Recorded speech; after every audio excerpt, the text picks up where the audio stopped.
सतगुरु साहिब श्री गुरु तेग बहादुर सच्चे पातशाह। तेग बहादुर सिमरै घर नौनिध आवै धाए, सब थाएं होए सहाय। ऐसे महान सतगुरां दे पावन पवित्र मुकद्दस शहीदी स्थान गुरुद्वारा सीसगंज साहिब आप जी दर्शन पसद्या होया जुगो जुग अटाल शब्द गुरु चवर छतर तख्त दे मालक सतगुरु साहिब श्री गुरु ग्रंथ साहब महाराज सच्चे पातशाह उन्हां दी पावन पवित्र हजूरी विच बैठ के आप जी धुर की अकाली बाणी श्री आसा की वार जी दे शब्द कीर्तन गुरु के कीर्तनिया पासों सरवण कर रहे सी। समा है लड़ीवार गुर शब्द की विचार दा। अज दा जो लड़ीवार शब्द है आप जी ने उस पवित्र शब्द का मूल पाठ इस पावन स्थान के सिंह साहिब ज्ञानी हरनाम सिंह जी हैड ग्रंथी गुरुद्वारा सीसगंज साहिब उन्हां पासों आप जी ने सरवण किया। शब्द की अरबता तो पहला कलगीधर पातशाह महाराज की बख्शी हुई फतेह की सांझ करिए। वाहिगुरू जी का खालसा वाहिगुरू जी की फतेह।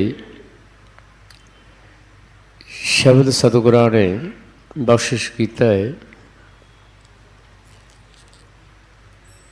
414 अंग ते आसा राग दे विच जिस राग बाबत कहा जाता है कि सतगुरु नानक साहिब पातशाह महाराज जी ने ही ये राग संसार ते प्रगट किया। इस राग दियाँ अष्टपदियाँ जिन्हां दी विचार चल रही है। छेवीं अष्टपदी सतगुरु नानक साहिब पातशाह महाराज जी दी अते तीन तीन पंक्तियां वाली ये पवित्र अष्टपदी बहुत जगह ते इस तरह की जो अष्टपदियाँ आउंदियां उन्हां दे उपर सतगुरु अर्जन साहिब पातशाह महाराज जी ने किते किते सिरलेख ते तुकी भी लिखी है तीन तुकां वालियां। अष्टपदी का भाव आप समझ आंदे हो। 8 पदियां वाला बंद 8 पदियां वाला शब्द जिस तरह पावन बाणी सुखमनी साहिब दे विचों अष्टपदियां 24 अते हर अष्टपदी दे 8-8 बंद एक एक बंद दियां 10-10 पंक्तियां। सतगुरु नानक साहिब पातशाह महाराज जी ने इत्थे जो ये अष्टपदी उचारण की है 6वीं अष्टपदी का आपां पाठ सरवण किया। सतगुरु पातशाह महाराज जी का सानू समझाउण दा ये ख्याल रहा है विचार रहा है। सतगुरु पातशाह महाराज आम तौर पर साडे ते बख्शिश करते है हर शब्द विच तकरीबन रहाऊ दा बंद अते जो लमेरियां बाणियां आकार के पक्षों जिस तरह सिद्ध गोष्ठ बावन अखरी सुखमनी साहिब आदक इन्हां दे विच भी एक एक रहाऊ दा बंद। सुखमनी साहिब दे विच सुखमनी सुख अमृत परब नाम भगत जना कै मन बिसराम सारी बाणी दी विचार इन्हां दो पंक्तियां के अधीन चल रही होंदी है। ਕਿਆ ਭਵੀਆ ਸੱਚ ਸੋਚਾ ਹੋਏ। ਰਹਾਉ ਦੀਆਂ ਪੰਕਤੀਆਂ ਸਿੱਧ ਗੋਸ਼ਟ ਦੀ ਪਵਿੱਤਰ ਬਾਣੀ ਦੇ ਵਿੱਚ। ਰਹਾਉ ਦਾ ਭਾਵ ਠਹਿਰੋ, ਕਈਆਂ ਨੇ ਵਿਸ਼ਰਾਮ ਵੀ ਕਿਹਾ, ਭਾਵ ਰੁਕਣਾ। ਅਤੇ ਉਹਨਾਂ ਰਹਾਉ ਦੀਆਂ ਪੰਕਤੀਆਂ ਦੀ ਖਾਸ ਵਿਚਾਰ ਕਰਨੀ ਅਤੇ ਉਹੀ ਰਹਾਉ ਦੀਆਂ ਪੰਕਤੀਆਂ ਸਾਰੇ ਸ਼ਬਦ ਦਾ ਮੇਨ ਭਾਵ, ਮੁੱਖ ਭਾਵ ਹੋਇਆ ਕਰਦਾ ਹੈ। ਕੁਝ ਸ਼ਬਦਾਂ ਵਿੱਚ ਦੋ ਦੋ ਰਹਾਉ ਦੀ ਬੰਦ ਆਉਂਦੇ ਹੈ ਅਤੇ ਜਿੱਥੇ ਖਾਸ ਕਰਕੇ ਦੋ ਰਹਾਉ ਦੇ ਬੰਦ ਆਉਣਗੇ ਉੱਥੇ ਦੂਜੇ ਰਹਾਉ ਤੋਂ ਬਾਅਦ ਬਕਾਇਦਾ ਲਿਖਿਆ ਵੀ ਹੋਏਗਾ ਰਹਾਉ ਦੂਜਾ। ਅਤੇ ਜਦੋਂ ਆਪਾਂ ਸ਼ਬਦ ਦੀ ਵਿਚਾਰ ਕਰਨੀ ਹੈ ਤਾਂ ਸਾਨੂੰ ਸਮਝ ਲੱਗੇਗੀ ਪਹਿਲੇ ਰਹਾਉ ਦੇ ਵਿੱਚ ਸਤਿਗੁਰੂ ਪਾਤਸ਼ਾਹ ਮਹਾਰਾਜ ਇੱਕ ਸਵਾਲ ਸਾਡੇ ਅੱਗੇ ਰੱਖਦੇ ਹੈ। ਦੂਸਰੇ ਰਹਾਉ ਦੇ ਬੰਦ ਵਿੱਚ ਉਸੇ ਸਵਾਲ ਦਾ ਜਵਾਬ ਹੋਇਆ ਕਰਦਾ ਹੈ। ਬਾਕੀ ਦੀਆਂ ਪੰਕਤੀਆਂ ਉਹਨਾਂ ਰਹਾਉ ਦੀਆਂ ਪੰਕਤੀਆਂ ਦੇ ਆਲੇ ਦੁਆਲੇ ਘੁੰਮਦੀਆਂ। ਭਾਵ ਮੁੱਖ ਖਿਆਲ ਰਹਾਉ ਦੀਆਂ ਪੰਕਤੀਆਂ ਦੇ ਵਿੱਚ ਕੁਝ ਸ਼ਬਦਾਂ ਦੇ ਵਿੱਚ ਦੋ ਤੋਂ ਜ਼ਿਆਦਾ ਰਹਾਉ ਹੁੰਦੇ ਹੈ। ਉੱਥੇ ਸਤਿਗੁਰੂ ਪਾਤਸ਼ਾਹ ਮਹਾਰਾਜ ਉਸ ਸ਼ਬਦ ਵਿੱਚ ਕਈ ਪੱਖਾਂ ਤੋਂ ਸਾਨੂੰ ਸਮਝਾ ਰਹੇ ਹੁੰਦੇ। ਸੋ ਹੁਣ ਸਤਿਗੁਰੂ ਪਾਤਸ਼ਾਹ ਮਹਾਰਾਜ ਜੀ ਨੇ ਇੱਥੇ ਜੋ ਰਹਾਉ ਦੀਆਂ ਪੰਕਤੀਆਂ ਸਤਿਗੁਰੂ ਜੀ ਬਚਨ ਕਰਦੇ ਹੈ, ਐਸੇ ਪ੍ਰੇਮ ਭਗਤ ਵਿਚਾਰੀ ਗੁਰਮੁਖ ਸਾਚਾ ਨਾਮ ਮੁਰਾਰੀ। ਸਤਿਗੁਰੂ ਨਾਨਕ ਸਾਹਿਬ ਪਾਤਸ਼ਾਹ ਮਹਾਰਾਜ ਬਖਸ਼ਿਸ਼ ਕਰ ਰਹੇ ਹੈ, ਸਮਝਾ ਰਹੇ ਹੈ। ਗੁਰਮੁਖ ਦਾ ਭਾਵ ਗੁਰੂ ਦੇ ਸਨਮੁਖ ਰਹਿਣ ਵਾਲਾ, ਗੁਰੂ ਦੇ ਬਚਨਾਂ ਨੂੰ ਮੰਨਣ ਵਾਲਾ। ਗੁਰਮੁਖ ਸ਼ਬਦ ਕਈ ਅੱਖਰਾਂ ਦੇ ਵਿੱਚ, ਕਈ ਅਰਥਾਂ ਦੇ ਵਿੱਚ ਸਾਡੇ ਸਾਹਮਣੇ ਆਉਂਦਾ ਹੈ। ਜ਼ਿਆਦਾਤਰ ਗੁਰਮੁਖ ਸ਼ਬਦ ਦੇ ਖੱਖੇ ਨੂੰ ਸਿਆਰੀ ਹੋਇਆ ਕਰਦੀ ਹੈ। ਅਤੇ ਜਿੱਥੇ ਗੁਰਮੁਖ ਸ਼ਬਦ ਦੇ ਖੱਖੇ ਨੂੰ ਸਿਆਰੀ ਭਾਵ ਗੁਰੂ ਦੇ ਰਾਹੀਂ, ਗੁਰੂ ਦੇ ਦੁਆਰਾ। ਅਸਲ ਵਿੱਚ ਸਾਡਾ ਜੀਵਨ ਹੀ ਗੁਰੂ ਦੇ ਰਾਹੀਂ ਅਤੇ ਗੁਰੂ ਦੇ ਦੁਆਰਾ ਚੱਲਣਾ ਚਾਹੀਦਾ। ਜਦੋਂ ਅਸੀਂ ਗੁਰੂ ਦੇ ਦੁਆਰਾ ਨਹੀਂ, ਗੁਰੂ ਤੋਂ ਬੇਮੁਖ ਹੋ ਜਾਂਦੇ ਹਾਂ। ਗੁਰੂ ਜੀ ਸਤਿਗੁਰੂ ਪਾਤਸ਼ਾਹ ਮਹਾਰਾਜ ਕੁਝ ਕਹਿ ਰਹੇ ਹੈ, ਅਸੀਂ ਸਤਿਗੁਰਾਂ ਦੇ ਭਾਵਾਂ ਨੂੰ ਨਾ ਸਮਝਦੇ ਹਾਂ। ਸਿਰਫ ਆਪਣੀਆਂ ਮੰਗਾਂ, ਆਪਣੀਆਂ ਤਮੰਨਾ, ਆਪਣੀਆਂ ਜਗਿਆਸਾਂ ਅਸੀਂ ਗੁਰੂ ਦੇ ਅੱਗੇ ਪ੍ਰਗਟ ਕਰਦੇ ਰਹਿੰਦੇ ਹਾਂ। ਅਤੇ ਬਹੁਤ ਵਾਰੀ ਅਸੀਂ ਸਿਰਫ ਸ਼ਬਦਾਂ ਦੇ ਜਾਲ ਵਿੱਚ ਫਸ ਕੇ ਰਹਿ ਜਾਂਦੇ ਹਾਂ। ਅਸੀਂ ਜਿਵੇਂ ਆਪ ਅਣਜਾਣ ਹੈ, ਸਾਡੇ ਸੰਗੀ ਸਾਥੀ ਅਣਜਾਣ ਹੈ, ਉਸੇ ਤਰੀਕੇ ਨਾਲ ਅਸੀਂ ਸਤਿਗੁਰੂ ਪਾਤਸ਼ਾਹ ਮਹਾਰਾਜ ਨੂੰ ਸਮਝ ਲੈਂਦੇ ਹਾਂ। ਪਰ ਇਹ ਗੱਲ ਅਸੀਂ ਭੁੱਲ ਜਾਂਦੇ ਹਾਂ, ਉਹ ਸਤਿਗੁਰੂ, ਉਹ ਸੱਚਾ ਵਾਹਿਗੁਰੂ, ਉਹ ਤਾਂ ਇੰਨਾ ਬੇਅੰਤ ਹੈ ਕਿ ਉਹ ਬਿਨਾਂ ਬੋਲੇ ਤੋਂ ਹੀ ਸਭ ਕੁਝ ਜਾਣਦਾ ਹੈ। ਬਿਨ ਬੋਲਿਆਂ ਸਭ ਕੁਝ ਜਾਣਦਾ। ਅਤੇ ਸਤਿਗੁਰੂ ਜੀ ਰਹਿਮਤ ਕਰਦੇ ਆ, ਕਿਹਦੇ ਅੱਗੇ ਫਿਰ ਅਰਦਾਸ ਕਰਨੀ ਹੈ? ਉਹ ਤਾਂ ਬਿਨਾਂ ਬੋਲੇ ਤੋਂ ਜਾਣਦਾ। ਪਰ ਵਿਧਾਨ ਸਤਿਗੁਰੂ ਪਾਤਸ਼ਾਹ ਮਹਾਰਾਜ ਜੀ ਨੇ ਸਾਨੂੰ ਦਿੱਤਾ ਹੈ।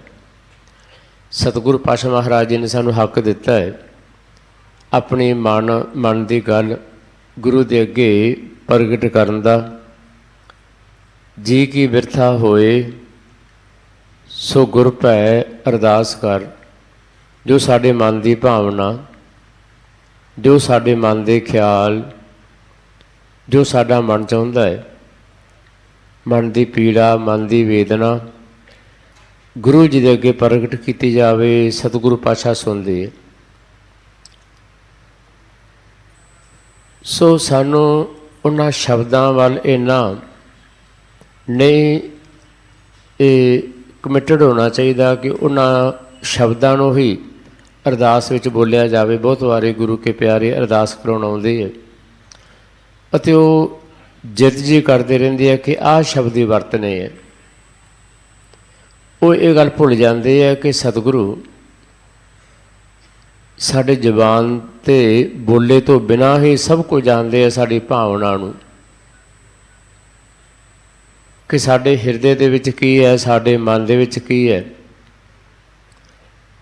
ਅਤੇ ਸਤਿਗੁਰੂ ਪਾਤਸ਼ਾਹ ਮਹਾਰਾਜ ਨੇ ਸਾਡੀ ਅਰਦਾਸ ਸਾਡੇ ਮੂੰਹ ਤੋਂ ਨਿਕਲੇ ਹੋਏ ਸ਼ਬਦਾਂ ਨੂੰ ਨਹੀਂ ਸੁਣਨਾ, ਸਾਡੇ ਜੋ ਹਿਰਦੇ ਦੇ ਭਾਵ ਹੈ ਉਹਨਾਂ ਨੂੰ ਉਹ ਵਾਹਿਗੁਰੂ ਪ੍ਰਭੂ ਪਰਮਾਤਮਾ ਸੁਣਦੇ ਹੈ। ਸੋ ਵਿਚਾਰ ਵੱਲ ਆਈਏ। ਸਤਿਗੁਰੂ ਜੀ ਰਹਿਮਤ ਕਰ ਰਹੇ ਹੈ। ਐਸੇ ਪ੍ਰੇਮ ਭਗਤ ਵਿਚਾਰੀ, ਗੁਰਮੁਖ ਸਾਚਾ ਨਾਮ ਮੁਰਾਰੀ। ਮੁਰਾਰੀ ਦਾ ਭਾਵ ਵਾਹਿਗੁਰੂ ਪ੍ਰਭੂ ਪਰਮਾਤਮਾ। ਉਸ ਮਾਲਕ ਵਾਹਿਗੁਰੂ ਪ੍ਰਭੂ ਪਰਮਾਤਮਾ ਪਰਮੇਸ਼ਰ ਦੇ ਬੇਅੰਤ ਨਾਮ ਹੈ ਅਤੇ ਮੁਰਾਰੀ ਵੀ ਉਸ ਵਾਹਿਗੁਰੂ ਵਾਸਤੇ ਬਹੁਤ ਵਾਰੀ ਪਾਵਨ ਗੁਰਬਾਣੀ 'ਚ ਵਰਤਿਆ ਗਿਆ ਹੈ ਕਿ ਹੇ ਭਾਈ ਗੁਰੂ ਦੇ ਰਾਹੀਂ ਸੱਚਾ ਨਾਮ ਉਸ ਵਾਹਿਗੁਰੂ ਪ੍ਰਭੂ ਪਰਮਾਤਮਾ ਦਾ ਜਪਣਾ ਹੈ।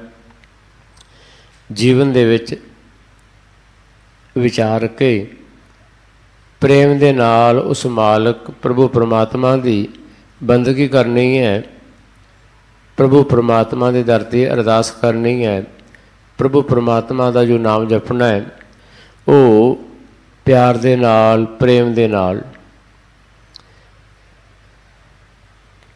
ਭਾਵੇਂ ਪੁਰਾਤਨ ਵਿਦਵਾਨਾਂ ਨੇ ਅਨੇਕਾਂ ਗ੍ਰੰਥਾਂ ਦੇ ਵਿੱਚ ਭਗਤੀ ਕਰਨ ਦੇ ਅਨੇਕਾਂ ਤਰੀਕੇ, ਅਨੇਕਾਂ ਜ਼ਰੀਏ ਹੈ, ਪਰ ਸਭ ਤੋਂ ਉੱਤਮ ਪ੍ਰੇਮਾ ਭਗਤੀ ਨੂੰ ਮੰਨਿਆ ਜਾਂਦਾ ਹੈ।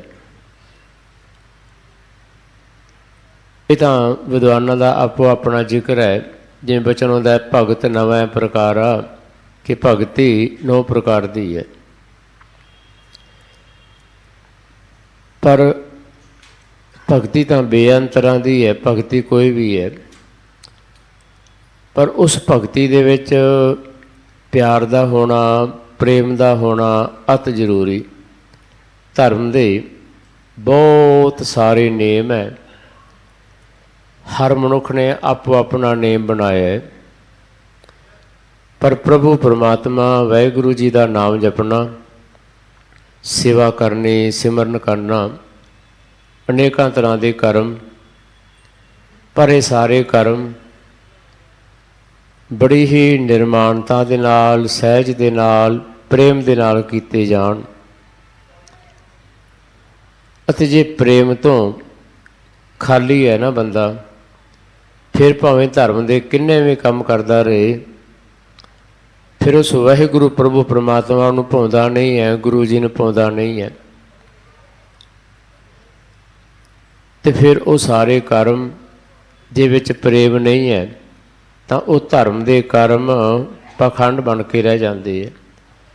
ਕਰਮ ਧਰਮ ਪਾਖੰਡ ਜੋ ਦੀਸੈ, ਤਿਨ ਜੰਮ ਜਗਾਤੀ ਲੂਟੈ, ਨਿਰਵਾਣ ਕੀਰਤਨ ਗਾਵੋ ਕਰਤੇ ਕਾ, ਨਿਮਕ ਸਿਮਰਤ ਜਿਤ ਛੂਟੈ। ਕਿ ਧਰਮਾਂ ਨੂੰ, ਧਰਮ ਦੇ ਕਰਮਾਂ ਨੂੰ ਪ੍ਰੇਮ ਦੀ ਅਣਹੋਂਦ ਕਰਕੇ ਅਸੀਂ ਪਾਖੰਡ ਨਹੀਂ ਬਣ ਦੇਣਾ। ਕਲਗੀਧਰ ਪਾਤਸ਼ਾਹ ਮਹਾਰਾਜ ਜੀ ਦੇ ਬਚਨ ਆਪਾਂ ਬਹੁਤ ਵਾਰੀ ਜਾਂ ਅੰਮ੍ਰਿਤ ਵੇਲੇ ਦੀ ਬਾਣੀ ਦੇ ਵਿੱਚ ਆਪਾਂ ਪੜ੍ਹਦੇ ਸੁਣਦੇ ਹਾਂ।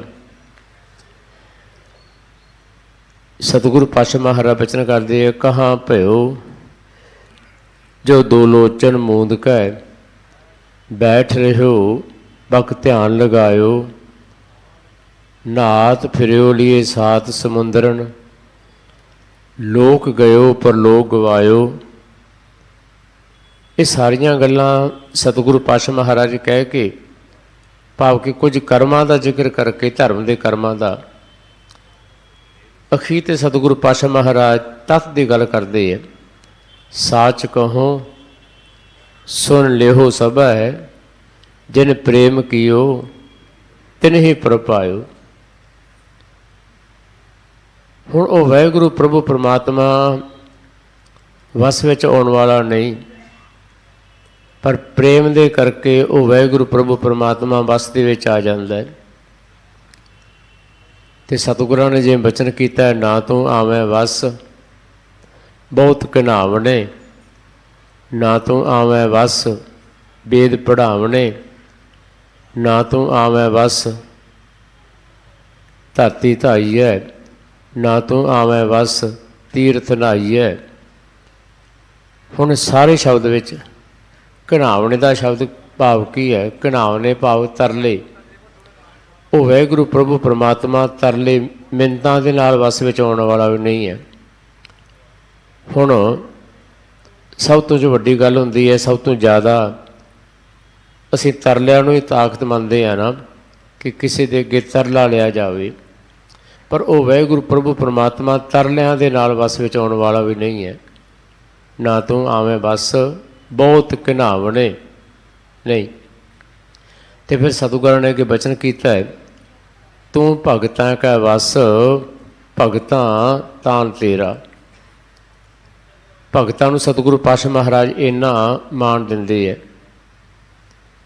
ਮੇਰੀ ਬਾਂਦੀ ਭਗਤ ਛਡਾਵੈ, ਬਾਂਦੀ ਭਗਤ ਨਾ ਛੁਟੈ ਮੋਹੀ।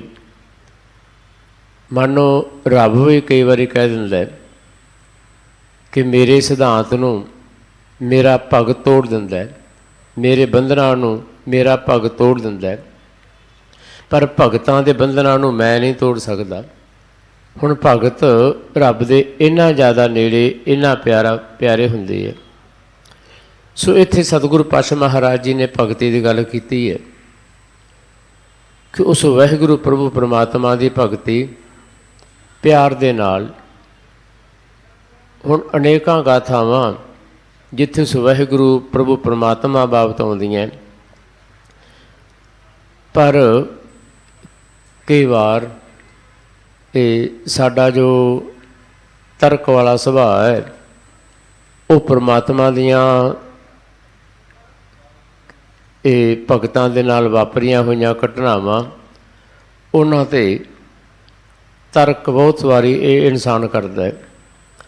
ਪਰ ਗੁਰੂ ਸਾਹਿਬਾਨ ਦੇ ਸਮੇਂ ਗੁਰੂ ਸਾਹਿਬਾਨ ਨੇ ਜੋ ਕਿਰਪਾ ਕੀਤੀ ਹੈ, ਰਹਿਮਤ ਕੀਤੀ ਹੈ, ਪ੍ਰੇਮਾ ਭਗਤੀ ਨੂੰ ਜੋ ਗੁਰੂ ਸਾਹਿਬ ਨੇ ਪਛਾਣਿਆ, ਉਹ ਤਾਂ ਇਤਿਹਾਸ ਵਿੱਚ ਪ੍ਰਤੱਖ ਹੈ। ਕਿੰਨੀਆਂ ਹੀ ਘਟਨਾਵਾਂ ਕਿ ਸਤਿਗੁਰੂ ਪਾਤਸ਼ਾਹ ਮਹਾਰਾਜ ਜੀ ਨੇ ਕਿਤੇ ਸਿੱਖ ਨੇ ਯਾਦ ਕੀਤਾ ਹੈ, ਸੇਵਕ ਨੇ ਯਾਦ ਕੀਤਾ ਹੈ, ਤਾਂ ਉਹ ਸਤਿਗੁਰੂ ਪਾਤਸ਼ਾਹ ਮਹਾਰਾਜ ਦਰਸ਼ਨ ਦੇਣ ਵਾਸਤੇ ਜ਼ਰੂਰ ਆਏ।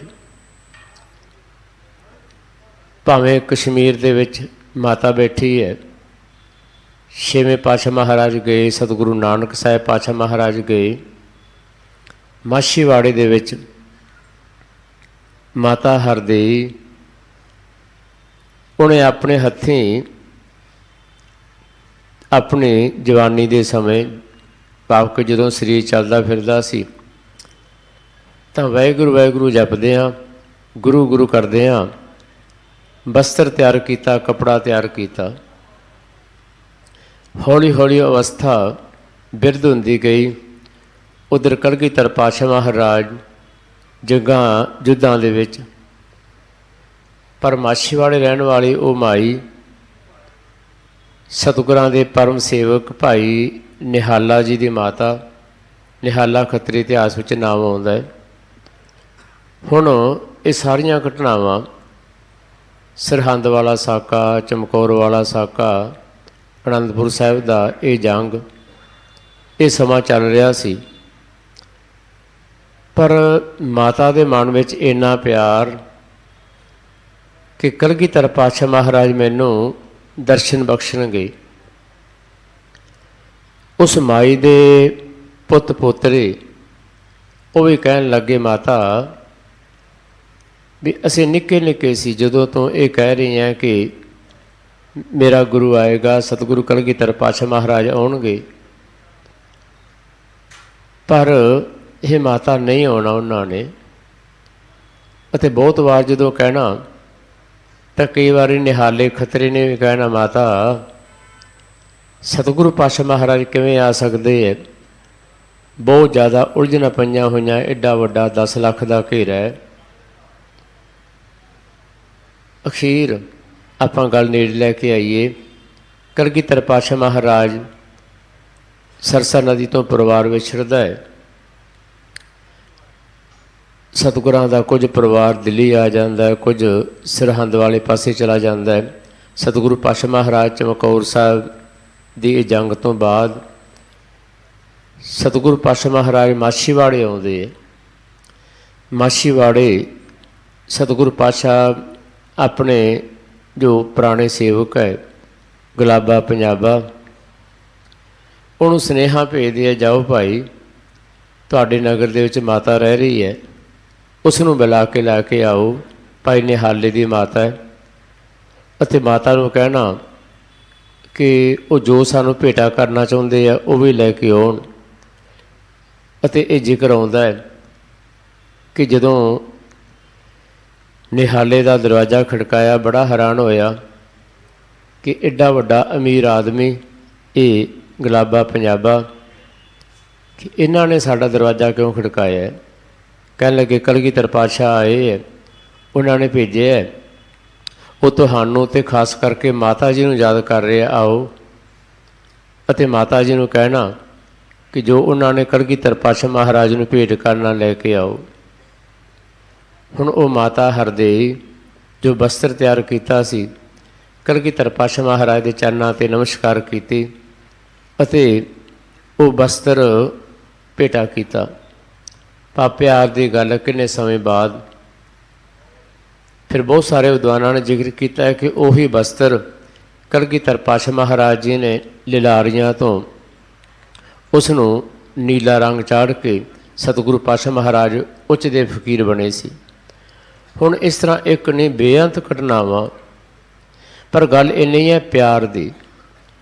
ਹੁਣ ਸਤਿਗੁਰੂ ਪਾਤਸ਼ਾਹ ਮਹਾਰਾਜ ਦੇ ਜੋ ਵੱਡੇ ਸਾਂਢੂ ਸਾਹਿਬ, ਰਿਸ਼ਤੇ ਵਿੱਚੋਂ ਸਾਂਢੂ ਸਾਹਿਬ, ਸਤਿਗੁਰੂ ਪਾਤਸ਼ਾਹ ਮਹਾਰਾਜ ਜੀ ਦੇ ਮੈਲ ਮਾਤਾ ਦਮੋਦਰੀ ਜੀ, ਉਹਨਾਂ ਦੇ ਭੈਣ ਜੀ ਬੀਬੀ ਰਾਮੋ ਜੀ, ਜੋ ਡਰੋਲੀ ਨਗਰ ਵਿਆਹੇ ਹੋਏ ਸੀ। ਹੁਣ ਸਾਈਂ ਦਾਸ ਨੇ ਕਦੇ ਵੀ ਸਤਿਗੁਰੂ ਪਾਤਸ਼ਾਹ ਮਹਾਰਾਜ ਜੀ ਦੇ ਨਾਲ ਸਾਂਢੂਆਂ ਵਾਲਾ ਨਾਤਾ ਨਹੀਂ ਰੱਖਿਆ, ਪਿਆਰ ਵਾਲਾ ਨਾਤਾ, ਪ੍ਰੇਮ ਵਾਲਾ ਨਾਤਾ, ਅਤੇ ਸਤਿਗੁਰਾਂ ਨੂੰ ਸੱਚੇ ਸ਼ਹਿਨਸ਼ਾਹ ਜਾਣ ਕੇ ਉਹਨਾਂ ਦੇ ਅੱਗੇ ਨਤਮਸਤਕ ਹੁੰਦੇ। ਹੁਣ ਕਈ ਵਾਰ ਉਹ ਆਏ ਹੋਣਗੇ ਸਤਿਗੁਰਾਂ ਦੀ ਹਜ਼ੂਰੀ ਦੇ ਵਿੱਚ। ਹੁਣ ਇਹ ਸਾਈਂ ਦਾਸ ਨੇ, ਬੀਬੀ ਰਾਮੋ ਨੇ ਬਹੁਤ ਮਿਹਨਤ ਕੀਤੀ। ਸਤਿਗੁਰੂ ਪਾਤਸ਼ਾਹ ਮਹਾਰਾਜ ਜੀ ਦਾ ਇਹ ਸਿਧਾਂਤ ਹੈ, ਕਿਰਤ ਕਰਨਾ, ਨਾਮ ਜਪਣਾ, ਵੰਡ ਛਕਣਾ। ਉਹਨਾਂ ਨੇ ਕਿਰਤ ਕੀਤੀ ਅਤੇ ਉਹਨਾਂ ਦੀ ਕਿਰਤ ਨੂੰ ਭਾਗ ਲੱਗੇ, ਰਹਿਮਤ ਹੋਈ। ਉਹਨਾਂ ਨੇ ਪੁਰਾਣੇ ਘਰ ਤੋਂ, ਟੁੱਟੇ ਫੁੱਟੇ ਘਰ ਤੋਂ ਇੱਕ ਚੰਗਾ ਨਵਾਂ ਘਰ ਬਣਾਇਆ। ਹੁਣ ਜਦੋਂ ਸਾਈਂ ਦਾਸ ਨੇ ਪਰਿਵਾਰ ਸਮੇਤ ਮਿਹਨਤ ਕਰਕੇ ਨਵਾਂ ਘਰ ਬਣਾਇਆ ਤਾਂ ਸਾਈਂ ਦਾਸ ਨੇ ਸਤਿਗੁਰੂ ਹਰਗੋਬਿੰਦ ਸਾਹਿਬ ਪਾਤਸ਼ਾਹ ਮਹਾਰਾਜ ਦੇ ਚਰਨਾਂ ਵਿੱਚ ਅਰਦਾਸ ਕੀਤੀ, ਸਤਿਗੁਰੂ ਪਾਤਸ਼ਾਹ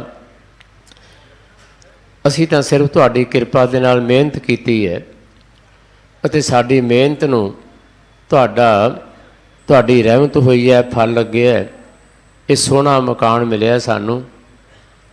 ਹੇ ਸਤਿਗੁਰੂ ਪਾਤਸ਼ਾਹ ਪਹਿਲਾਂ ਚਰਨ ਤੁਸੀਂ ਪਾਉਣੇ ਹੈ, ਜਿੰਨੀ ਦੇਰ ਤੱਕ ਤੁਸੀਂ ਚਰਨ ਨਾ ਪਾਓਗੇ ਉਨੀ ਦੇਰ ਤੱਕ ਅਸੀਂ ਆਪਣੇ ਇਸ ਮਕਾਨ ਵਿੱਚ ਪ੍ਰਵੇਸ਼ ਨਹੀਂ ਕਰਨਾ।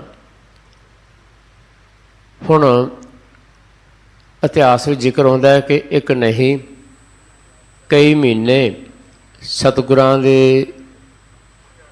सन्मुख अरदास करते रहे, मन ही मन भाई साईं दास जी की बीबी रामो जी कि सतगुरु पातशाह तुसीं आओगे, घरे चरण पाओगे, फिर असीं नवें घर दे विच प्रवेश करांगे।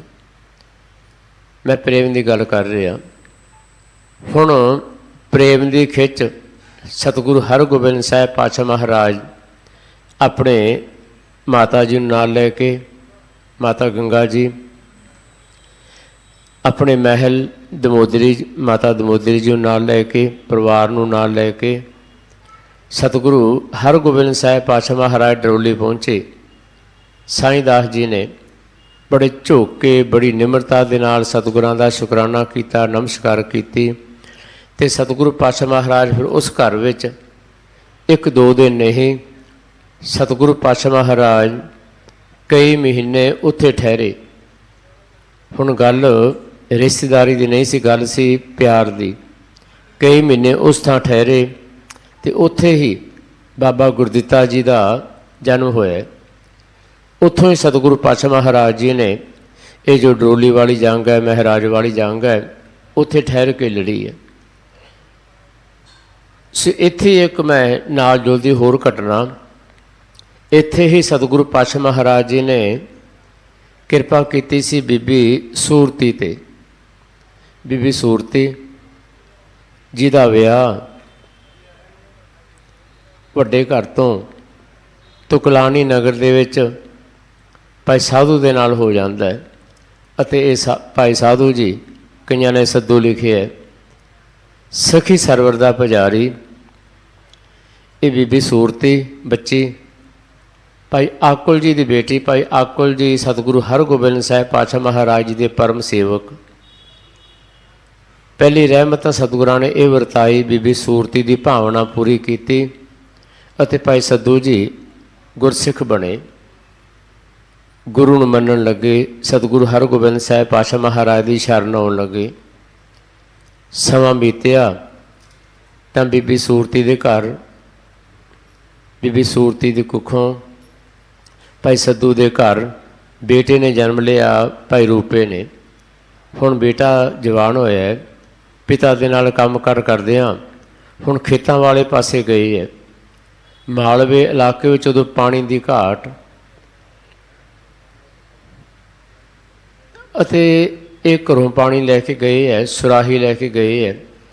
हुण गर्मी के समय दे विच इन्हां रेतले इलाकों दे विच जे सुराही ते कोई गिला कपड़ा बन दिता जाए ना तो हवा दे नाल पानी इन्ना ठंडा हो जाता है, भाव कि फ्रिज तो भी ठंडा हो जाता है।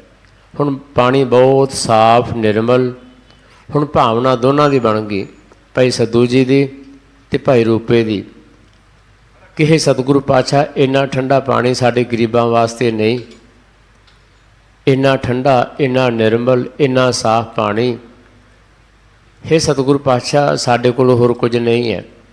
अज सानू इस तरह जाप रहा कि ये अमृत वर्गा मिठा पानी, इसनूं सतगुरु पातशाह महाराज हे सतगुरु जी तुसीं ग्रहण करो।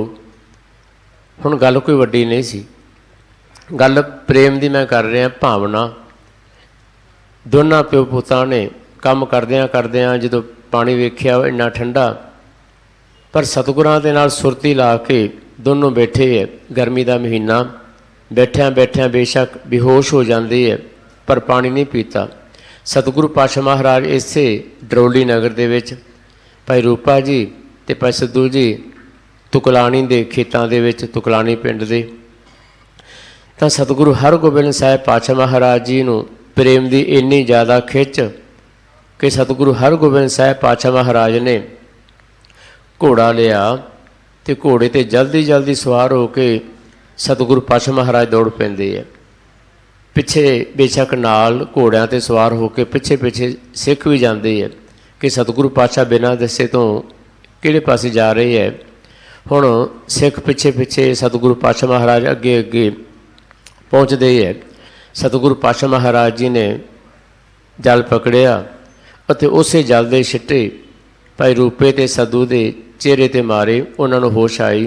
दोनों ने सतगुरां नमस्कार की ਤੇ ਸਤਿਗੁਰੂ ਪਾਤਸ਼ਾਹ ਮਹਾਰਾਜ ਜੀ ਨੇ ਅਨੇਕਾਂ ਬਖਸ਼ਿਸ਼ਾਂ ਇੱਥੇ ਭਾਈ ਸੱਧੂ ਤੇ ਭਾਈ ਰੂਪੇ 'ਤੇ ਕੀਤੀਆਂ। ਉਹਨਾਂ ਨੇ ਕੁਝ ਬੇਨਤੀਆਂ ਕੀਤੀਆਂ, ਸਾਰੀਆਂ ਬੇਨਤੀਆਂ ਸਤਿਗੁਰੂ ਪਾਤਸ਼ਾਹ ਮਹਾਰਾਜ ਨੇ ਮੰਨ ਲਈਆਂ। ਹੁਣ ਭਾਈ ਰੂਪਾ ਸਤਿਗੁਰੂ ਪਾਤਸ਼ਾਹ ਮਹਾਰਾਜ ਕਹਿਣ ਲੱਗੇ ਕਿ ਹੇ ਭਾਈ ਸੱਧੂ, ਤੁਸੀਂ ਆਪਣੇ ਬੇਟੇ ਰੂਪੇ ਦੇ ਨਾਂ 'ਤੇ ਇੱਕ ਨਗਰ ਵਸਾਓ। ਅਸੀਂ ਤੀਰ ਛੱਡਦੇ ਹਾਂ, ਜਿੱਥੇ ਤੀਰ ਜਾ ਕੇ ਡਿੱਗੇਗਾ ਨਾ ਉੱਥੇ ਨਗਰ ਵਸਾ ਲੈਣਾ, ਅਤੇ ਉਹ ਨਗਰ ਆਪਣੇ ਨਗਰ ਦਾ ਨਾਮ ਬੇਟੇ ਦੇ ਨਾਂ 'ਤੇ ਰੱਖਣਾ। ਉਹ ਨਗਰ ਵੀ ਇੰਨਾ ਪ੍ਰਸਿੱਧ ਹੋਏਗਾ ਅਤੇ ਇਹ ਤੁਹਾਡਾ ਬੇਟਾ ਰੂਪਾ, ਇਹਦੀ ਔਲਾਦ ਵੀ ਗੁਰੂ ਘਰ ਦੀ ਵੀ ਸੇਵਕ ਰਹੇਗੀ ਅਤੇ ਇਲਾਕੇ 'ਚ ਮਾਣ ਤਾਣ ਵੀ ਇੰਨਾ ਜ਼ਿਆਦਾ। ਤਾਂ ਫਿਰ ਸਮਾਂ ਬੀਤਦਾ ਗਿਆ ਅਤੇ ਭਾਈ ਰੂਪੇ ਨੇ ਅਤੇ ਭਾਈ ਸੱਧੂ ਜੀ ਨੇ ਨਗਰ ਵਸਾਇਆ। ਅੱਜ ਵੀ ਮਾਲਵੇ ਇਲਾਕੇ ਵਿੱਚ ਸਰਚ ਕਰੋਗੇ ਤਾਂ ਬਠਿੰਡੇ ਇਲਾਕੇ ਵਿੱਚ ਭਾਈ ਰੂਪਾ ਬੜਾ ਵੱਡਾ ਨਗਰ ਹੈ।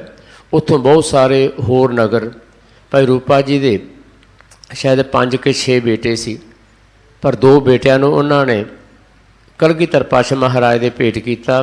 ਭਾਈ ਪਰਮ ਸਿੰਘ, ਧਰਮ ਸਿੰਘ ਕਲਗੀਧਰ ਪਾਤਸ਼ਾਹ ਮਹਾਰਾਜ ਨਾਲ ਰਹੇ ਅਤੇ ਹਜ਼ੂਰ ਸਾਹਿਬ ਨੰਦੇੜ ਤੱਕ ਕਲਗੀਧਰ ਪਾਤਸ਼ਾਹ ਮਹਾਰਾਜ ਦੇ ਨਾਲ ਗਏ। ਅੱਜ ਵੀ ਇਹ ਭਾਈ ਰੂਪੇ ਇਹਨਾਂ ਥਾਵਾਂ 'ਤੇ ਅੱਜ ਵੀ ਅਨੇਕਾਂ ਉੱਥੇ ਵਸਤੂਆਂ, ਅਨੇਕਾਂ ਸਤਿਗੁਰੂ ਪਾਤਸ਼ਾਹ ਮਹਾਰਾਜ ਦੀਆਂ ਨਿਸ਼ਾਨੀਆਂ ਮੌਜੂਦ ਹੈ। ਇਹ ਵੀ ਕਿਹਾ ਜਾਂਦਾ ਹੈ ਕਿ ਉਹ ਰਥ ਜਿਹਨੂੰ ਪੰਚਮ ਪਾਤਸ਼ਾਹ ਮਹਾਰਾਜ ਚਲਾਉਂਦੇ ਰਹੇ, 6ਵੇਂ ਪਾਤਸ਼ਾਹ ਮਹਾਰਾਜ ਸਵਾਰੀ ਕਰਦੇ ਰਹੇ, ਬਾਬਾ ਰਾਮ ਰਾਏ ਜੀ ਨੇ ਉਸ 'ਤੇ ਸਵਾਰੀ ਕੀਤੀ। ਉਹ ਰਥ ਮਾਤਾ ਗੰਗਾ ਜੀ ਵਾਲਾ, ਉਹ ਰਥ ਵੀ ਅੱਜ ਉੱਥੇ ਭਾਈ ਰੂਪੇ ਖਲੋਤਾ ਹੋਇਆ ਹੈ। ਸੋ ਇਹ ਗੱਲ ਪ੍ਰੇਮ ਦੀ ਹੈ, ਪਿਆਰ ਦੀ ਹੈ ਕਿ ਜਿੰਨਾ ਡੂੰਘਾ ਸਾਡਾ ਹਿਰਦਾ ਹੋਏਗਾ, ਡੂੰਘੇ ਹਿਰਦਾ ਜਿੰਨਾ ਡੂੰਘਾ ਅਤੇ ਜਿੰਨਾ ਡੂੰਘਾ ਪਿਆਰ ਹੋਏਗਾ ਉਨੇ ਹੀ ਕਿਰਪਾ। ਸੋ ਸਤਿਗੁਰੂ ਪਾਤਸ਼ਾਹ ਮਹਾਰਾਜ ਦੀ ਪਵਿੱਤਰ ਬਾਣੀ ਦੇ ਨਾਲ ਨਾਲ ਵਿਚਾਰ ਕਰੀਏ, ਕਿਉਂਕਿ ਸਾਰੇ ਸ਼ਬਦ ਵਿੱਚ ਸਤਿਗੁਰੂ ਪਾਤਸ਼ਾਹ ਮਹਾਰਾਜ ਜੀ ਨੇ ਗੁਰੂ ਦੀ ਗੱਲ ਕੀਤੀ ਹੈ, ਗੁਰੂ ਦੇ ਰਾਹੀਂ ਚੱਲਣ ਦੀ ਗੱਲ ਕੀਤੀ ਹੈ। ਅਤੇ ਗੁਰੂ ਦੇ ਰਾਹੀਂ ਚੱਲਣ ਦੇ ਕਾਰਨ ਉਸ ਵਾਹਿਗੁਰੂ ਪ੍ਰਭੂ ਪਰਮਾਤਮਾ ਦੀ ਸੋਝੀ ਆ ਜਾਂਦੀ ਹੈ। ਉਹ ਵਾਹਿਗੁਰੂ ਪ੍ਰਭੂ ਪਰਮਾਤਮਾ ਜੋ ਬੇਅੰਤ ਹੈ, ਉਸ ਦੇ ਬਾਰੇ ਜਾਣਿਆ ਜਾ ਸਕਦਾ ਹੈ, ਕੁਝ ਨਾ ਕੁਝ ਉਹਦੇ ਵਿੱਚ ਲੀਨ ਹੋਇਆ ਜਾ ਸਕਦਾ ਹੈ। ਅਤੇ ਸਤਿਗੁਰੂ ਪਾਤਸ਼ਾਹ ਮਹਾਰਾਜ ਬਚਨ ਕਰਦੇ ਹੈ, ਗੁਰਮੁਖ ਗਿਆਨ ਧਿਆਨ ਮਨ ਮਾਣ, ਗੁਰਮੁਖ ਮਹਿਲੇ ਮਹਿਲ ਪਛਾਣ, ਗੁਰਮੁਖ ਸੁਰਤ ਸ਼ਬਦ ਨਿਸ਼ਾਨ। ਹੁਣ ਇਹ ਪਹਿਲਾ ਬੰਦ ਹੈ 3 ਪੰਕਤੀਆਂ ਵਾਲਾ, ਮੈਂ ਅਰਜ਼ ਕੀਤਾ ਸੀ ਨਾ, ਇਹ ਤਕਰੀਬਨ ਇਹ ਤਿੱਤੁਕੀ ਕਿਹਾ ਜਾਂਦਾ ਇਹੋ ਜਿਹੇ ਸ਼ਬਦਾਂ ਨੂੰ।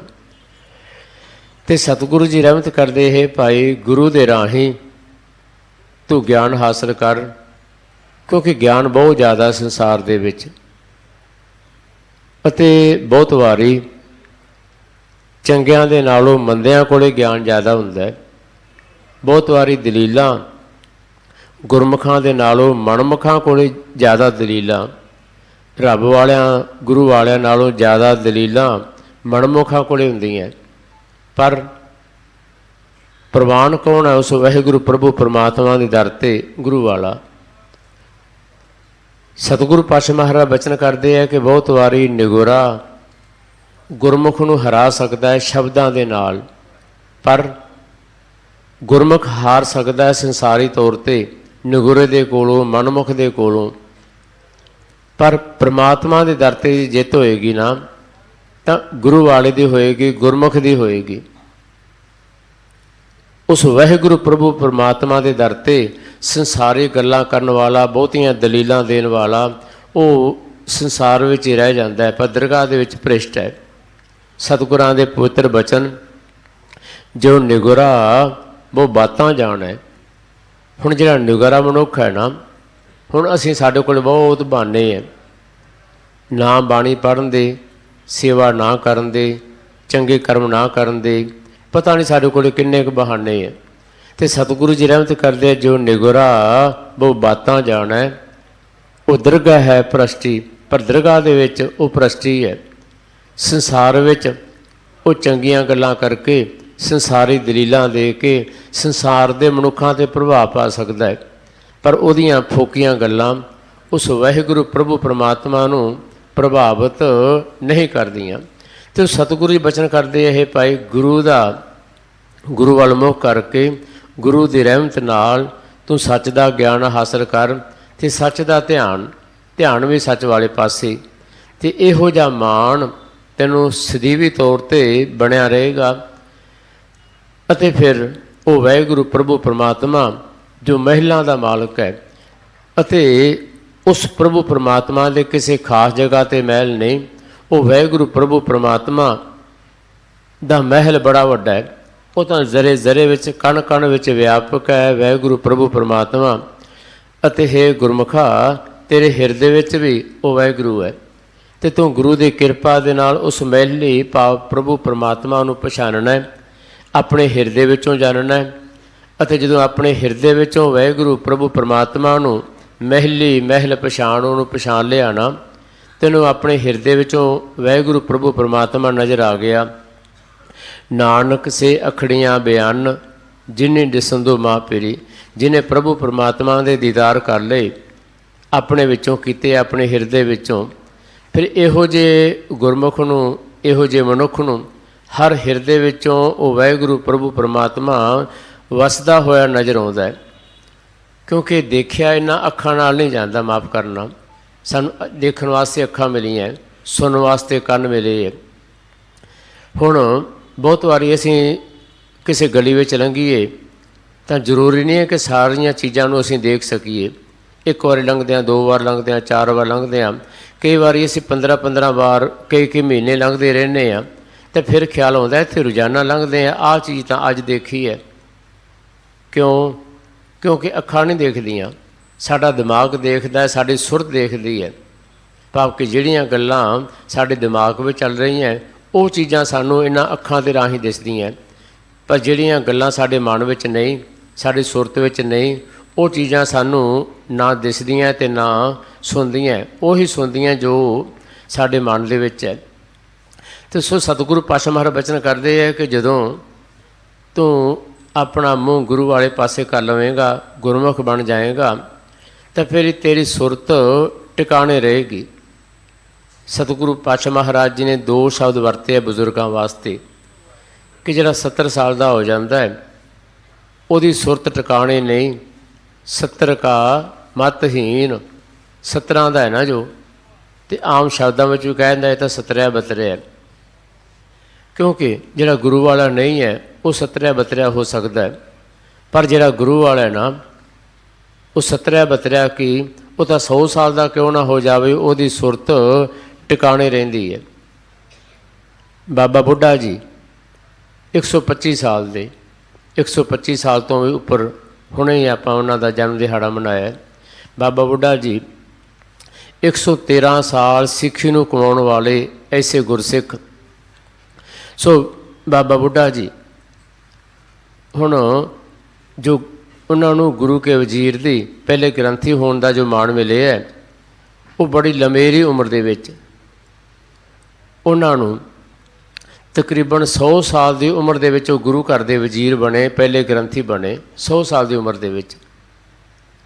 ਹੁਣ ਸਤਿਗੁਰੂ ਪਾਤਸ਼ਾਹ ਮਹਾਰਾਜ ਨੇ ਵਿਚਾਰਿਆ ਨਹੀਂ ਕਿ ਬਾਣੀ ਵਿੱਚ ਇਹ ਆਉਂਦਾ ਹੈ 70 ਕਾ ਮਤਹੀਨ, ਕਿ 17 ਦਾ ਉਹ ਤਾਂ ਮਤਹੀਨ ਹੋ ਜਾਂਦਾ ਹੈ, ਅਤੇ ਸਤਿਗੁਰੂ ਪਾਤਸ਼ਾਹ ਮਹਾਰਾਜ 100 ਸਾਲ ਦੇ ਬੁੱਢੇ ਨੂੰ ਗੁਰੂ ਘਰ ਦਾ ਸੇਵਕ ਬਣਾ ਰਹੇ ਹੈ, ਗੁਰੂ ਗ੍ਰੰਥ ਸਾਹਿਬ ਮਹਾਰਾਜ ਦੀ ਤਾਬਿਆ ਬਿਠਾ ਰਹੇ ਹੈ। ਨਹੀਂ, ਸਤਿਗੁਰੂ ਪਾਤਸ਼ਾਹ ਮਹਾਰਾਜ ਬਚਨ ਕਰਦੇ ਹੈ, ਗੁਰਮੁਖ ਬੁੱਢੇ ਕਦੇ ਨਾਹੀਂ ਜਿਨ੍ਹਾਂ ਅੰਤਰ ਸੁਰਤ ਗਿਆਨ। ਕਿਹੇ ਭਾਈ ਉਹ ਤਾਂ ਬੁੱਢਾ ਹੁੰਦਾ ਹੀ ਨਹੀਂ ਕਦੇ, ਸਰੀਰ ਤਾਂ ਜਰਜਰਾ ਹੋ ਜਾਵੇ ਉਹ ਗੱਲ ਵੱਖਰੀ ਹੈ, ਪਰ ਸੁਰਤ ਟਿਕਾਣੇ ਰਹਿੰਦੀ ਹੈ। ਸੁਰਤ ਅਤੇ ਗੱਲ ਸੁਰਤ ਦੀ ਹੈ, ਗੱਲ ਸਰੀਰ ਦੀ ਨਹੀਂ ਹੈ। ਅਸੀਂ ਸੁਰਤ ਕਰਕੇ ਬਹੁਤ ਵਾਰੀ ਅਸੀਂ ਬਚਪਨ ਦੇ ਵਿੱਚ ਬੁੱਢੇ ਹੋ ਜਾਂਦੇ ਹਾਂ, ਜਵਾਨੀ ਦੇ ਵਿੱਚ ਬੁੱਢੇ ਹੋ ਜਾਂਦੇ ਹਾਂ, ਪਰ ਨਹੀਂ ਸੁਰਤ ਕਰਕੇ। ਸੋ ਗੱਲ ਸੁਰ ਦੀ ਆਉਂਦੀ ਹੈ, ਸ਼ਬਦ ਅਤੇ ਸੁਰ ਦਾ ਮੇਲ। ਸ਼ਬਦ ਨੂੰ ਗ੍ਰਹਿਣ ਕਰਨਾ ਹੈ ਤਾਂ ਸੱਚੀ ਸੁੱਚੀ ਸੁਰ ਦੇ ਨਾਲ, ਸੁਰ ਅਤੇ ਸ਼ਬਦ ਦਾ ਮੇਲ, ਬਸ ਇਹਦੇ ਨਾਲ ਹੀ ਜੀਵਨ ਦਾ ਪਾਰ ਉਤਾਰਾ। ਅਤੇ ਸਤਿਗੁਰੂ ਪਾਤਸ਼ਾਹ ਮਹਾਰਾਜ ਅੱਗੇ ਵਚਨ ਕਰਦੇ ਹੈ, ਅਹਨਿਸ ਨਿਰਮਲ ਥਾਨ ਸੁਥਾਨ, ਤੀਨ ਭਵਨ ਨਿਵ ਕੇਵਲ ਗਿਆਨ, ਸਾਚੇ ਗੁਰ ਤੇ ਹੁਕਮ ਪਛਾਣ। ਕਿ ਉਹ ਵਾਹਿਗੁਰੂ ਪ੍ਰਭੂ ਪਰਮਾਤਮਾ ਦਾ ਨਾਮ ਜਪਣਾ ਹੈ। ਉਹ ਵਾਹਿਗੁਰੂ ਪ੍ਰਭੂ ਪਰਮਾਤਮਾ ਜੋ ਦਿਨ ਰਾਤ ਇਕਸਾਰ ਹੈ ਅਤੇ ਤਿੰਨਾਂ ਭਵਨਾਂ ਦੇ ਵਿੱਚ ਉਸ ਵਾਹਿਗੁਰੂ ਪ੍ਰਭੂ ਪਰਮਾਤਮਾ ਦਾ ਗਿਆਨ ਅਤੇ ਉਸ ਵਾਹਿਗੁਰੂ ਪ੍ਰਭੂ ਪਰਮਾਤਮਾ ਦੀ ਕਿਰਪਾ ਦੇ ਨਾਲ ਉਸ ਵਾਹਿਗੁਰੂ ਪ੍ਰਭੂ ਪਰਮਾਤਮਾ ਦੇ ਸੱਚੇ ਹੁਕਮ ਨੂੰ ਤੂੰ ਪਛਾਣਦਾ ਰਹੋ। ਸਾਚਾ ਹਰਖ ਨਾਹੀਂ ਤਿਸ ਸੋਗ। ਜੋ ਸੱਚੀ ਖੁਸ਼ੀ ਹੈ ਨਾ, ਉਹ ਕਦੇ ਦੁੱਖਾਂ ਦੇ ਵਿੱਚ ਨਹੀਂ ਵਿਆਪਦੀ, ਕਿਉਂਕਿ ਜਿੱਥੇ ਖੁਸ਼ੀ ਹੈ ਉੱਥੇ ਗਮੀ ਆ ਜਾਂਦੀ ਹੈ, ਜਿੱਥੇ ਸੁੱਖ ਹੈ ਉੱਥੇ ਦੁੱਖ ਆ ਜਾਂਦਾ ਹੈ। ਪਰ ਇਹ ਚੀਜ਼ਾਂ ਉਦੋਂ ਜਿੰਨੀ ਦੇਰ ਤੱਕ ਗੁਰੂ ਦੀ ਕਿਰਪਾ ਨਹੀਂ, ਗੁਰੂ ਦੀ ਰਹਿਮਤ ਨਹੀਂ ਹੈ। ਗੁਰੂ ਦੇ ਬਖਸ਼ੇ ਹੋਏ ਸੁੱਖ ਨੂੰ ਅਸੀਂ ਸੁੱਖ ਨਹੀਂ ਕਹਿਣਾ, ਗੁਰੂ ਦਾ ਬਖਸ਼ਿਆ ਹੋਇਆ ਸੁੱਖ ਆਨੰਦ ਬਣ ਜਾਂਦਾ ਹੈ। ਕਿਉਂਕਿ ਸੁੱਖ ਅਸੀਂ ਆਪਣੀ ਮਿਹਨਤ ਦੇ ਨਾਲ ਵੀ ਹਾਸਲ ਕਰਦੇ ਹਾਂ, ਪਰ ਜੋ ਗੁਰੂ ਦੇ ਵੱਲੋਂ ਮਿਲਦਾ ਹੈ ਉਹ ਆਨੰਦ ਹੁੰਦਾ ਹੈ। ਪਰ ਉਹ ਆਨੰਦ ਜੋ ਕਦੇ ਮਿਟਦਾ ਨਹੀਂ ਹੈ। ਆਨੰਦ ਆਨੰਦ ਸਭ ਕੋ ਕਹੈ, ਆਨੰਦ ਗੁਰੂ ਤੇ ਜਾਣਿਆ। ਅਤੇ ਆਨੰਦ ਇਹਦਾ ਕੋਈ ਵਿਰੋਧੀ ਸ਼ਬਦ ਹੀ ਨਹੀਂ ਹੈ। ਜਿਵੇਂ ਹਰ ਸ਼ਬਦ ਹੈ ਨਾ, ਹਰ ਸ਼ਬਦ ਦਾ ਵਿਰੋਧੀ ਸ਼ਬਦ ਹੈ। ਖੁਸ਼ੀ ਦਾ ਗਮੀ ਹੈ, ਦੁੱਖ ਦਾ ਸੁੱਖ ਹੈ, ਆਕਾਸ਼ ਦਾ ਧਰਤੀ ਹੈ। ਇਸ ਤਰ੍ਹਾਂ ਆਨੰਦ ਦਾ ਵਿਰੋਧੀ ਸ਼ਬਦ ਹੀ ਨਹੀਂ ਹੈ। ਆਨੰਦ ਪਾਰ ਉਤਾਰੇ ਵਾਲਾ ਸ਼ਬਦ ਹੈ, ਆਨੰਦ ਪਰਮ ਸੁੱਖ ਵਾਲਾ ਹੈ। ਸਤਿਗੁਰੂ ਪਾਤਸ਼ਾਹ ਮਹਾਰਾਜ ਬਚਨ ਕਰਦੇ, ਫਿਰ ਜੀਵਨ ਵਿੱਚ ਕਦੇ ਸੋਗ ਨਹੀਂ। ਅੰਮ੍ਰਿਤ ਗਿਆਨ ਮਹਾਰਸ ਭੋਗ, ਪੰਚ ਸਮਾਈ ਸੁਖੀ ਸਭ ਲੋਗ। ਫਿਰ ਜਿਨ੍ਹਾਂ ਨੇ ਪੰਜਾਂ ਵਿਕਾਰਾਂ ਨੂੰ ਸਮਾ ਲਿਆ, ਸਮਾਪਤ ਕਰ ਲਿਆ, ਵਸ ਵਿੱਚ ਕਰ ਲਿਆ, ਅੰਮ੍ਰਿਤ ਰੂਪੀ ਗਿਆਨ ਪ੍ਰਾਪਤ ਕਰ ਲਿਆ ਅਤੇ ਸੱਚ ਦਾ ਨਾਮ ਦਾ ਭੋਜਨ ਜਿਹਨੇ ਬਣਾ ਲਿਆ। ਸਗਲੀ ਜੋਤ ਤੇਰਾ ਸਭ ਕੋਈ, ਆਪੇ ਜੋੜ ਵਿਛੋੜੇ ਸੋਈ, ਆਪੇ ਕਰਤਾ ਕਰੇ ਸੋ ਹੋਈ। ਹੇ ਵਾਹਿਗੁਰੂ ਪ੍ਰਭੂ ਪਰਮਾਤਮਾ, ਤੇਰੀ ਜੋਤ ਜ਼ਰੇ ਜ਼ਰੇ ਵਿੱਚ ਰਮ ਰਹੀ ਹੈ। ਹੇ ਵਾਹਿਗੁਰੂ ਪ੍ਰਭੂ ਪਰਮਾਤਮਾ, ਤੇਰੇ ਹੁਕਮ ਦੇ ਵਿੱਚ ਤੂੰ ਆਪ ਹੀ ਜੀਵਾਂ ਨੂੰ ਜੋੜਦਾ ਹੈ ਅਤੇ ਜੀਵਾਂ ਨੂੰ ਵਿਛੋੜਨ ਵਾਲਾ ਹੈ। ਹੇ ਵਾਹਿਗੁਰੂ ਪ੍ਰਭੂ ਪਰਮਾਤਮਾ, ਸਭ ਕੁਝ ਕਰਨ ਵਾਲਾ, ਸਭ ਕੁਝ ਕਰਾਉਣ ਵਾਲਾ। ਹੇ ਵਾਹਿਗੁਰੂ ਜੀ, ਹੇ ਪ੍ਰਭੂ ਪਰਮਾਤਮਾ, ਤੁਸੀਂ ਆਪ ਹੋ। ਢਾਹੇ ਉਸਾਰੇ ਹੁਕਮ ਸਮਾਵੈ, ਹੁਕਮੋ ਵਰਤੈ ਜੋਤ ਸੁਭਾਵੈ। ਸਭ ਕੁਝ ਢਾਉਣ ਵਾਲਾ ਉਹ ਵਾਹਿਗੁਰੂ ਹੈ ਅਤੇ ਢਾਹ ਕੇ ਸਭ ਕੁਝ ਬਣਾਉਣ ਵਾਲਾ, ਉਸਾਰਨ ਵਾਲਾ ਉਹ ਵਾਹਿਗੁਰੂ ਪ੍ਰਭੂ ਪਰਮਾਤਮਾ ਹੈ। ਅਤੇ ਹੁੰਦਾ ਉਹ ਹੈ ਜੋ ਉਸ ਵਾਹਿਗੁਰੂ ਪ੍ਰਭੂ ਪਰਮਾਤਮਾ ਨੂੰ ਭਾਉਂਦਾ ਹੈ। ਹੁਣ ਅਸੀਂ ਕਰਮ ਕਰਨੇ ਆ, ਪਰ ਸਾਡੀ ਤਾਂ ਸਿਰਫ ਇਹ ਕਰਨੀ ਹੈ, ਪਰ ਹੁਕਮ ਉਸ ਵਾਹਿਗੁਰੂ ਪ੍ਰਭੂ ਪਰਮਾਤਮਾ ਦਾ ਵਰਦ ਹੈ। ਅਤੇ ਸਤਿਗੁਰੂ ਜੀ ਰਹਿਮਤ ਕਰਦੇ ਹੈ, ਗੁਰ ਬਿਨ ਪੂਰਾ ਕੋਈ ਨਾ ਪਾਵੈ। ਗੁਰੂ ਤੋਂ ਬਿਨਾਂ ਉਸ ਵਾਹਿਗੁਰੂ ਪ੍ਰਭੂ ਪਰਮਾਤਮਾ ਜੋ ਪੂਰਾ ਹੈ, ਉਹਦਾ ਅੰਤ, ਉਹਦਾ ਭੇਦ ਅਸੀਂ ਕਿਵੇਂ ਪਾ ਸਕਦੇ ਹਾਂ। ਅਸੀਂ ਜੀਵ ਜੋ ਸੰਸਾਰੀ ਜੀਵ ਹੈ ਨਾ, ਭਾਵੇਂ ਅਸੀਂ ਬੱਚੇ ਹਾਂ, ਭਾਵੇਂ ਬੁੱਢੇ ਹਾਂ ਅਤੇ ਭਾਵੇਂ ਜਵਾਨ ਹਾਂ, ਸਾਡੀ ਸੁਰਤ ਵਿੱਚ ਤਾਂ ਹੰਕਾਰ ਟਿਕਿਆ ਹੋਇਆ ਹੈ। ਅਤੇ ਸਤਿਗੁਰੂ ਜੀ ਬਚਨ ਕਰਦੇ ਹੈ, ਬਾਲਕ ਬਿਰਧ ਨਾ ਸੁਰਤ ਪ੍ਰਾਣ। ਸਾਡੀ ਜੋ ਸੁਰਤੀ ਹੈ ਨਾ, ਉਹ ਪਵਿੱਤਰ ਬਣਦੀ ਨਹੀਂ ਹੈ, ਸ਼ੁੱਧ ਬਣਦੀ ਨਹੀਂ ਹੈ। ਭਾਵੇਂ ਬੱਚੇ ਹੋਈਏ ਅਤੇ ਭਾਵੇਂ ਬੁੱਢੇ। ਜਵਾਨੀ ਦੇ ਵਿੱਚ ਤਾਂ ਸਾਡੇ ਜੀਵਨ ਵਿੱਚ ਹੰਕਾਰ ਹੀ ਇੰਨਾ ਕਿ ਉਹ ਹੰਕਾਰ ਜਵਾਨੀ ਨੂੰ ਡੋਬ ਕੇ ਲੈ ਜਾਂਦਾ ਹੈ। ਅਤੇ ਸਤਿਗੁਰੂ ਪਾਤਸ਼ਾਹ ਮਹਾਰਾਜ ਬਚਨ ਕਰਦੇ, ਹੈ ਭਾਈ ਪ੍ਰਭੂ ਪਰਮੇਸ਼ਰ ਦੇ ਨਾਂ ਤੋਂ ਬਿਨਾਂ ਹੇ ਅਣਜਾਣ ਮਨੁੱਖ ਤੂੰ ਕੀ ਕਰ ਸਕਦਾ ਹੈ। ਸਤਿਗੁਰੂ ਜੀ ਰਹਿਮਤ ਕਰਦੇ, ਬਿਨ ਨਾਵੈ ਕਿਆ ਲਹਿ ਸਨਿਧਾਨ। ਹੇ ਅਣਜਾਣ ਮਨੁੱਖ, ਮਾਲਕ ਦੀ ਕਿਰਪਾ ਤੋਂ ਬਿਨਾਂ, ਮਾਲਕ ਦੇ ਨਾਮ ਤੋਂ ਬਿਨਾਂ ਤੇਰੇ ਜੀਵਨ ਦਾ ਆਧਾਰ ਹੀ ਕੀ ਹੈ। ਅੱਗੇ ਸਤਿਗੁਰਾਂ ਨੇ ਰਹਿਮਤ ਕੀਤੀ ਹੈ, ਜਿਸ ਕਾ ਅੰਨ ਧਨ ਸਹਿਜ ਨਾ ਜਾਨਾ, ਭਰਮ ਭੁਲਾਨਾ ਫਿਰ ਪਛਤਾਨਾ, ਗਲ ਫਾਹੀ ਬੌਰਾ ਬੌਰਾਨਾ। ਮਨੁੱਖ ਮਾਇਆ ਦੇ ਵਿੱਚ ਇੰਨਾ ਮਸਤ ਉਸ ਵਾਹਿਗੁਰੂ ਪ੍ਰਭੂ ਪਰਮਾਤਮਾ ਦਾ ਸਭ ਕੁਝ ਦਿੱਤਾ ਹੋਇਆ ਹੈ। ਇਹ ਅੰਨ ਧਨ ਮਾਲਕ ਦਾ ਦਿੱਤਾ ਹੋਇਆ ਹੈ, ਪਰ ਮਾਲਕ ਦੇ ਦਿੱਤੇ ਨੂੰ ਅਸੀਂ ਆਪਣਾ ਸਮਝੀ ਜਾਂਦੇ ਹਾਂ। ਇਸੇ ਭਰਮ ਦੇ ਵਿੱਚ, ਇਸੇ ਭੁਲੇਖੇ ਦੇ ਵਿੱਚ ਅਖੀਰ 'ਤੇ ਸਾਨੂੰ ਪਛਤਾਉਣਾ ਪੈਂਦਾ ਹੈ। ਅਤੇ ਸਤਿਗੁਰੂ ਪਾਤਸ਼ਾਹ ਮਹਾਰਾਜ ਰਹਿਮਤ ਕਰ ਰਹੇ ਹੈ, ਸਾਡੇ ਸਾਰੇ ਜੀਵਾਂ ਦੇ ਵਿੱਚ ਇਹ ਭਰਮ ਵਾਲੀ, ਭੁਲੇਖੇ ਵਾਲੀ ਫਾਹੀ ਪਈ ਹੋਈ ਹੈ, ਇਹ ਮਾਇਆ ਵਾਲੀ। ਹੁਣ ਅਖੀਰ 'ਤੇ ਸਤਿਗੁਰੂ ਪਾਤਸ਼ਾਹ ਮਹਾਰਾਜ ਜੋ ਫੇਰ ਸਾਡੇ ਸਾਹਮਣੇ ਤੱਤ ਵਾਲੀ ਗੱਲ, ਸਾਡੇ ਸਮਝਣ ਵਾਲੀ ਗੱਲ ਲੈ ਕੇ ਆ ਰਹੇ ਹੈ। ਹੇ ਭਾਈ, ਸਾਰਾ ਸੰਸਾਰ ਮੋਹ ਮਾਇਆ ਦੇ ਵਿੱਚ ਡੁੱਬਿਆ ਹੋਇਆ ਜਾਂ ਡੁੱਬਦਾ ਜਾ ਰਿਹਾ ਹੈ, ਅਤੇ ਜਦੋਂ ਗੁਰੂ ਕਿਰਪਾ ਕਰਦਾ ਹੈ, ਗੁਰੂ ਦੇ ਚਰਨੀ ਲੱਗਣ ਵਾਲੇ ਜੀਵ ਜਿਨ੍ਹਾਂ ਨੂੰ ਸੋਝੀ ਆ ਜਾਂਦੀ ਹੈ ਗੁਰੂ ਦੇ ਰਾਹੀਂ, ਫਿਰ ਉਹ ਮੋਹ ਮਾਇਆ ਦੇ ਵਿੱਚ ਡੁੱਬਦੇ ਨਹੀਂ ਹੈ, ਕਿਉਂਕਿ ਉਹਨਾਂ ਦਾ ਧਿਆਨ ਆ ਜਾਂਦਾ ਉਹਨਾਂ ਨੂੰ। ਇਹ ਜਗ ਜਲਤਾ ਦੇਖ ਕੇ ਭੱਜ ਪਏ ਸਤਿਗੁਰ ਸ਼ਰਨਾ। ਦੋ ਵਾਰੀ ਇਹ ਪੰਕਤੀਆਂ ਆਉਂਦੀਆਂ। ਇੱਕ ਵਾਰ ਆਉਂਦਾ ਇਹ ਜਗ ਜਲਤਾ ਦੇਖ ਕੇ ਕਿ ਅਸੀਂ ਹਰੀ ਦੀ ਸ਼ਰਨ ਵਿੱਚ ਆ ਜਾਂਦੇ ਹਾਂ। ਦੋ ਵਾਰ ਪੰਕਤੀਆਂ ਆਉਂਦੀਆਂ। ਅਤੇ ਸਤਿਗੁਰੂ ਪਾਤਸ਼ਾਹ ਮਹਾਰਾਜ ਇੱਥੇ ਬਚਨ ਕਰਦੇ ਹੈ ਕਿ ਮਨੁੱਖ ਡੁੱਬਦੇ ਹੋਏ ਸੰਸਾਰ ਨੂੰ ਵੇਖ ਕੇ, ਭਾਵ ਕਿ ਸੰਸਾਰ 'ਤੇ ਪਰਲੋ ਨਹੀਂ ਆਈ, ਸਿਰਫ ਮੋਹ ਮਾਇਆ ਦੇ ਸਮੁੰਦਰ ਵਿੱਚ ਇਹ ਸੰਸਾਰ ਡੁੱਬ ਰਿਹਾ ਹੈ। ਮੋਹ ਮਾਇਆ ਦੀਆਂ ਫਾਹੀਆਂ ਦੇ ਵਿੱਚ ਸਾਰਾ ਸੰਸਾਰ ਫਸਿਆ ਹੋਇਆ ਹੈ। ਅਤੇ ਇਹਨਾਂ ਵਿਕਾਰਾਂ ਦੇ ਪ੍ਰਕੋਪ ਨੂੰ ਜਦੋਂ ਗੁਰੂ ਦਾ ਪਿਆਰਾ ਜਾਣ ਲੈਂਦਾ ਹੈ, ਫਿਰ ਉਹ ਗੁਰੂ ਦੀ ਸ਼ਰਨ ਵਿੱਚ ਆ ਜਾਂਦਾ ਹੈ, ਅਤੇ ਸਤਿਗੁਰੂ ਕਿਰਪਾ ਕਰਕੇ ਉਹਨਾਂ ਵਡਭਾਗਿਆਂ ਨੂੰ ਆਪਣੀ ਸ਼ਰਨ ਵਿੱਚ ਲੈ ਆਉਂਦਾ ਹੈ। ਸਤਿਗੁਰਾਂ ਦੇ ਪਵਿੱਤਰ ਬਚਨ, ਬੂੜਤ ਜਗ ਦੇਖਿਆ ਤੋ ਡਰ ਭਾਗੈ। ਫਿਰ ਜਿਹੜਾ ਡਰ ਹੈ ਨਾ ਸੰਸਾਰ ਵਿੱਚ ਡੁੱਬਣ ਦਾ, ਮੋਹ ਮਾਇਆ ਦੇ ਵਿੱਚ ਡੁੱਬਣ ਦਾ, ਉਹ ਡਰ ਵੀ ਭੱਜ ਜਾਂਦਾ ਹੈ। ਕਿਉਂਕਿ ਡਰ ਉਨੀ ਦੇਰ ਤੱਕ ਸਤਾਉਂਦਾ ਸੰਸਾਰੀ ਤੌਰ 'ਤੇ ਵੀ, ਜਿੰਨੀ ਦੇਰ ਤੱਕ ਅਸੀਂ ਡਰਦੇ ਹਾਂ ਨਾ, ਤਾਂ ਇਹ ਡਰ ਸਾਨੂੰ ਡਰਾਈ ਜਾਂਦਾ ਹੈ। ਪਰ ਜਦੋਂ ਅਸੀਂ ਨਿਡਰ ਹੋ ਜਾਂਦੇ ਹਾਂ, ਨਿਰਭੈ ਹੋ ਜਾਂਦੇ ਹਾਂ, ਫਿਰ ਇਹ ਡਰ ਵੀ ਸਾਡੇ ਮਨ ਦੇ ਵਿੱਚੋਂ ਭੱਜ ਜਾਂਦਾ ਹੈ।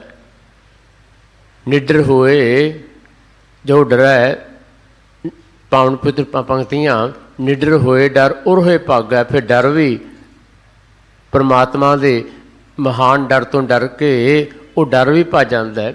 ਸੋ ਸਤਿਗੁਰੂ ਜੀ ਰਹਿਮਤ ਕਰਦੇ ਆ, ਸਤਿਗੁਰ ਰਾਖੇ ਸੇ ਵਡ ਭਾਗੇ, ਨਾਨਕ ਗੁਰ ਕੀ ਚਰਨੀ ਲਾਗੇ।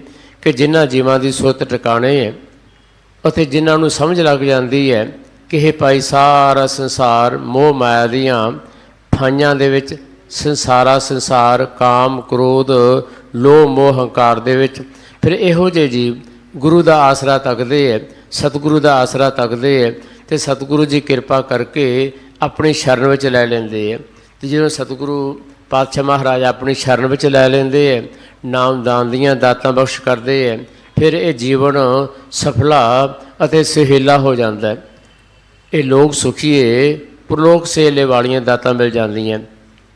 ਸੋ ਸਤਿਗੁਰੂ ਪਾਤਸ਼ਾਹ ਮਹਾਰਾਜ ਕਿਰਪਾ ਕਰਨ, ਇੱਥੋਂ ਰੁਕੀ ਅਕਾਲੀ ਬਾਣੀ ਦੀ ਸਮਝ ਸਾਨੂੰ ਆ ਜਾਵੇ, ਇਸ ਬਾਣੀ ਦੇ ਮੁਤਾਬਕ ਪਵਿੱਤਰ ਜੀਵਨ ਸਾਡਾ ਬਣ ਜਾਵੇ। ਸੋ ਹੋਈਆਂ ਭੁੱਲਾਂ ਨਾ ਚਿਤਾਰਨਾ, ਵਿਸਰ ਨਾਹੀਂ ਦਾਤਾਰ, ਆਪਣਾ ਨਾਮ ਦੇਹੋ, ਗੁਣ ਗਾਵਾਂ ਦਿਨ ਰਾਤ, ਨਾਨਕ ਚਾਹੇ ਹੋ। ਵਾਹਿਗੁਰੂ ਜੀ ਕਾ ਖਾਲਸਾ, ਵਾਹਿਗੁਰੂ ਜੀ ਕੀ ਫਤਿਹ।